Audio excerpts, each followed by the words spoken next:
Hi, this is Jeff with FrostyGarden.com, and today's topic we're going to be talking about how we've heavily modified the square foot gardening technique to fit our needs. We've made some overall major changes to the technique to fit our needs better, and we're going to talk about everything it is that we do differently. If this sounds interesting to you, you're going to want to come along for the ride. Also, if you haven't subscribed to us and you like our content, be sure to hit that subscribe button. Or you do you, we don't care.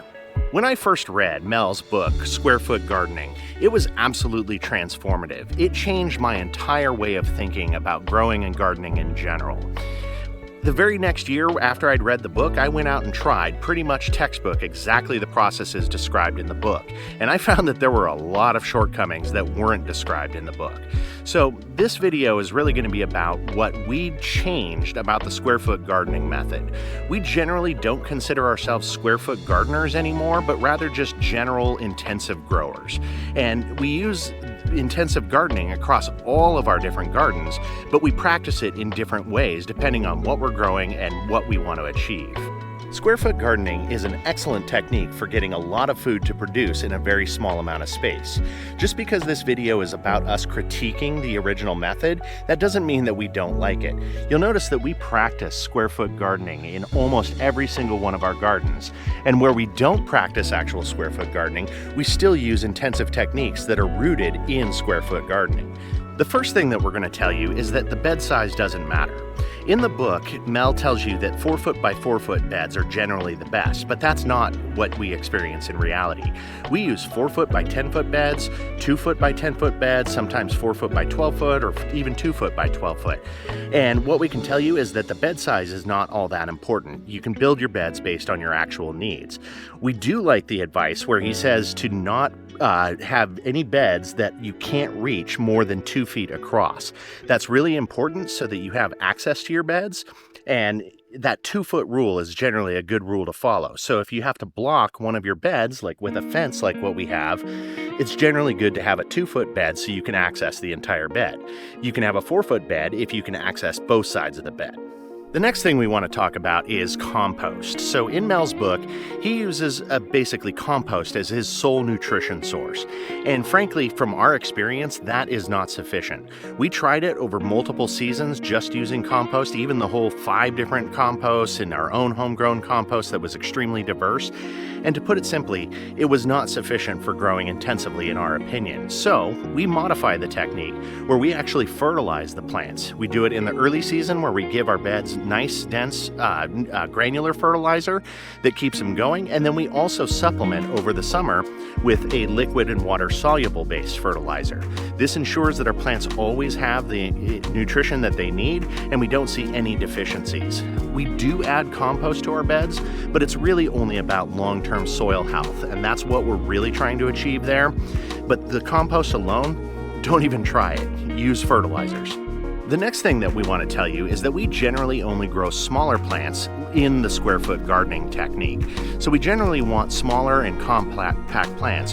What we don't want are very large plants growing in our square foot garden. So things like brassicas, cabbages, broccoli, Brussels sprouts, even squash, those kinds of plants grow very large. And what ends up happening is they will end up shading out your smaller plants.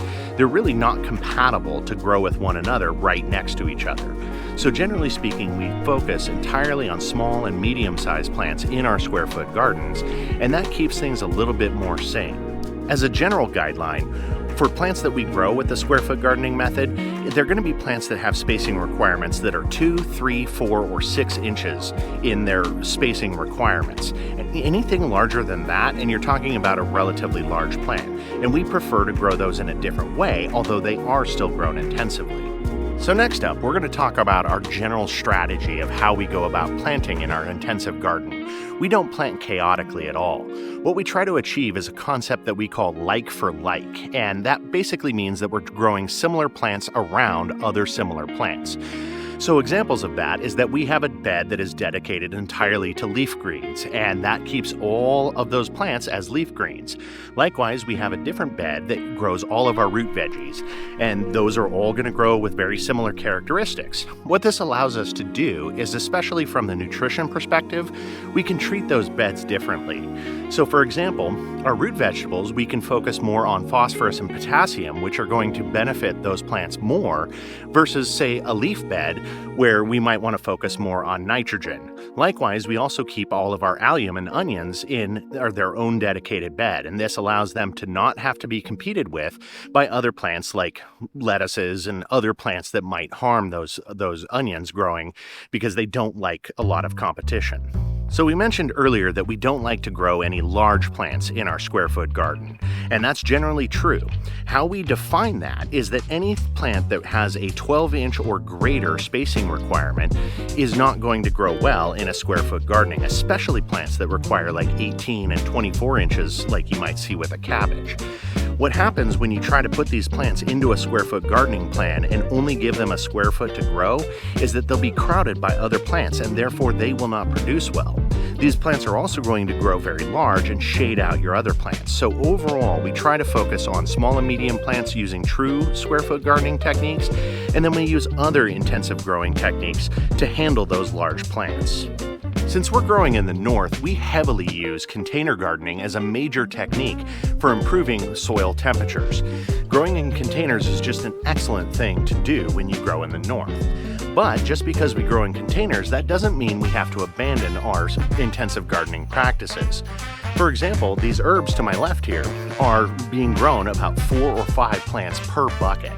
We also grow our peppers with 2 plants per bucket. Since we're growing in the north, our pepper plants don't get nearly as big as they do in the south, and so growing 2 per bucket is completely acceptable.